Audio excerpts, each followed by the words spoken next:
বেনামাজি কাফের, নামাজ না পড়লে কাফের। কাফের সালাত পড়ে না, কাফের, সরাসরি কাফের। ওর নাম আব্দুল্লাহ হলো কাফের, আব্দুর রহমান হলো কাফের। সাহাবায়ে কেরামগণ কোন পাপের কারণে মুসলমানকে কাফের মনে করতেন না। মুসলমান পাপ করতে পারে, কিন্তু নামাজ তরককারীকে তারা কাফের মনে করে। আচ্ছা, যে সালাত পরিত্যাগ করলো 1 নম্বর শাস্তি, সে অমুসলিম। হচ্ছে যে সাহাবায়ে কেরাম কাফের মনে করতেন সালাত ত্যাগকারীকে। কেউ যদি ইচ্ছাকৃত সালাত ত্যাগ করে তাহলে সে কি কাফের হয়ে যায়। সালাত পরিত্যাগ করা কুফরি। যে সালাত আদায় করে না সে কাফের। এই পয়েন্টটা ভালো করে মনে রাখবেন। কোন জায়গায় কোরআনের একটি আয়াত অথবা রাসূলুল্লাহর হাদিস দেখাতে পারবেন না যে বেনামাজি মুসলিম এই কথাটি আছে।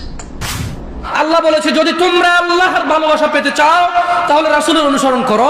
রাসূল বলছে যে নিশ্চয়ই কাফের এবং মুশরিকের মধ্যে আর আমাদের মধ্যে পার্থক্য হচ্ছে নামাজ। যে নামাজ ত্যাগ করেছে কাফের হয়ে যায়। বেনামাজিরা জানবে কি করে সালাত ত্যাগ করলে যে মানুষ ইসলাম থেকে খারিজ হয় সেটা তো আলেমরাই জানে না।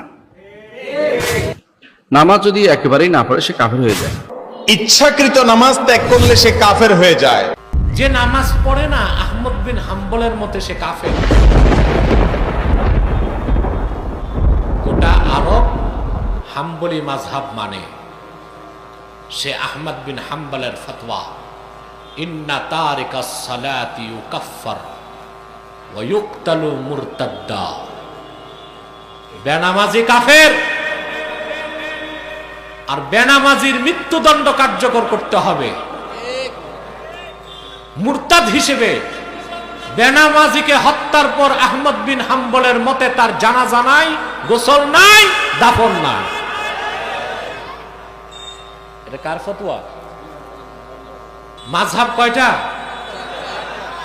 3টার মতে বেনামাজি শাস্তি কি? জোরে বলতে হবে। রইল কোনটা? রইল কোনটা? শ্রেষ্ঠ মাযহাব হানাফি মাযহাব। ইমাম আযম আবু হানিফা বলেন ইন্না তারিকাস সালাতি লা ইউকাফফার ওয়া লা ইউকতাল ওয়ালাকিন ইউহবাসু ওয়া ইউদরাবু হাত্তা ইউসাল্লিয়া। বেনামাজিকে কাফের বলা যাবে না, মৃত্যুও দেওয়া যাবে না, তবে তাকে জেলখানায় বন্দি করতে হবে, অ্যারেস্ট করতে হবে। যতদিন নামাজ না শুরু করে তারে বেত্রাঘাত করতে হবে। তাতেই বোঝা যায় হানাফি মাযহাব বিশুদ্ধ মাযহাব, ইমাম আযম শ্রেষ্ঠ ইমাম। তো সাহাবায়ে কেরামদের মধ্যে কোনো ইখতিলাফ, দুটি মত ছিল না। তা হচ্ছে বেনামাজির মাসলা। যারা নামাজ স্বীকার করে যে ভাই পড়বো, হুজুর দোয়া করেন, হুজুর একটু দোয়া করেন, নামাজটা পড়তে পারি না, শুধু মানছে নামাজ কিন্তু অবহেলা, গাফিলতি, পড়বো, পড়ছি, এখন বয়স আছে, সময় আছে। মুসলিম না কাফের? ইখতিলাফ আছে, দুটো মত আছে, কিন্তু সাহাবায়ে কেরামদের যুগে ইখতিলাফ ছিল না। 110 হিজরি পর্যন্ত কোনো দ্বিমত ছিল না। সাহাবায়ে কেরামদের যুগ 110 হিজরি শেষ হচ্ছে, পরে ইখতিলাফ শুরু হয়েছে।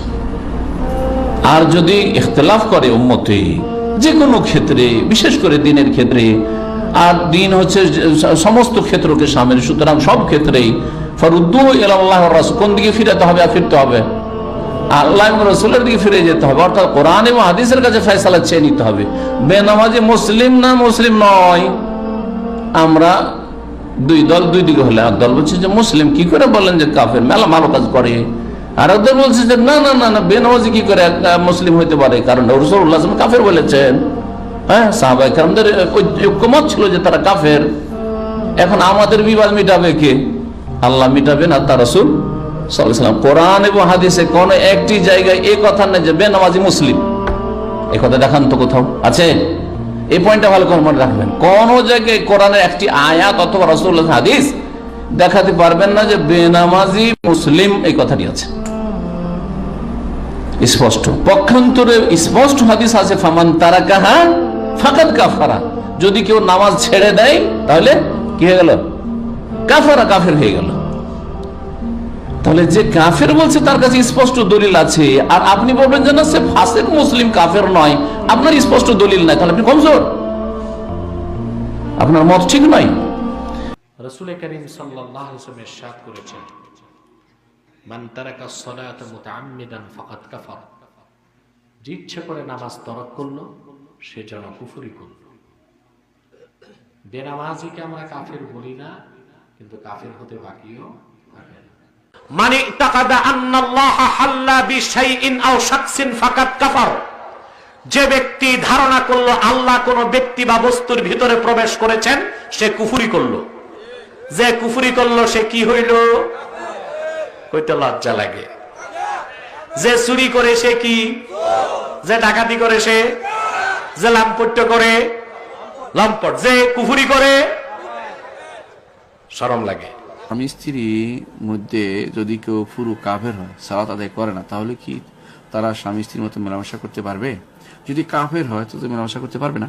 যদি সন্দেহ তাকে দূর করতে হবে। অনেক সময় নামাজ সালাত পড়ছে না, কেন পড়ছে না জানতে হবে। যদি জানে যে বিশ্বাস করে না তো কাফের, যদি বিশ্বাস করে পড়বে তাহলে অলসতা করতেছে, তাকে বাধ্য করতে হবে সালাত আদায়ে। আর যদি এটা যদি নাও করে, সালাত একবারেই পড়ে না, তাহলে সে কাফের। তার সাথে মেলামেশা করা যাবে না, ঘর সংসার করা যাবে না, তার সাথে থেকে দূরে থাকতে হবে এবং তা ভিন্ন অটোমেটিকলি তাদের মধ্যে ইয়া হয়ে যাবে, সেপারেশন হয়ে যাবে নামাজ না পড়লে। এটা তাকে বুঝাতে হবে, এটা শরীয়তের বিধান। নামাজ না পড়লে কাফের হয়ে যাবে। এই নামাজ না পড়লে, কতটুকু নামাজ না পড়লে কাফের হয়ে যাবে এটা নিয়ে মতভেদ আছে। কেউ বলছে যদি অল্প স্বল্প করে একবার দুইবার করলেও কাফের, যদি একটা দুর্বল মত। বিশুদ্ধ মতে যদি নামাজ না পড়া তার হ্যাবিটে পরিণত, অভ্যাসে পরিণত হয়ে যায়, তখন সে কাফের হয়ে যাবে।